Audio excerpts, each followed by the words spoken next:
Takže Tomáši, dáme taký rýchly našu diskusiu s našimi pripravenými určite otázkami.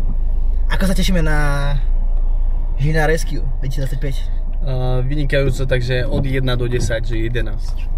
Až tak sa tešíme? Áno. A trápia nás nejaké ťažkosti ešte pre súťažou. Treba nám kakať občas. Paráda. A to sa vyplatí. To chceš počuť vždycky.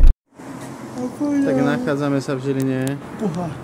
Nechce je 003338 a čakáme na ďalšiu súťažnú úlohu, aby sme nemuseli chodiť hore dolu.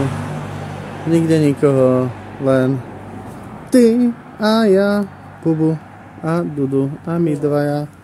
Žilinská autobusová stanica, Štefaníkovo námestie 034 a je to fajn. Ešte čakáme a do hodiny vari už aj budeme spať. Takže práve teraz je 2:30 ráno, mám 1% baterky a akože prišli sme teraz do simuláčiek a bolo to že masaker, fakt, že tento systém AVL akože išlo nás zabiť, lebo čakali sme dlho, ale posledná simulačka tá stala za to, akože to bolo že aktívny strelec a to bolo že po piči. Tak akože fakt, že mega a akože ty kokos, to som ešte nezažil dlho. Takže, ale tak poviem peace, good night, good evening a na všetko.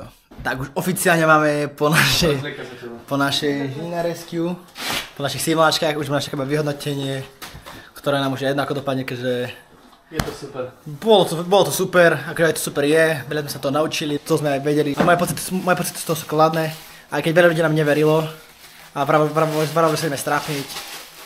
Zároveň sa nestrápniť, veľa ľudí nás pochválilo, aj keď nejaké chyby boli určite. Ja to hodnotím vynikajúco, našťastie to už za nami.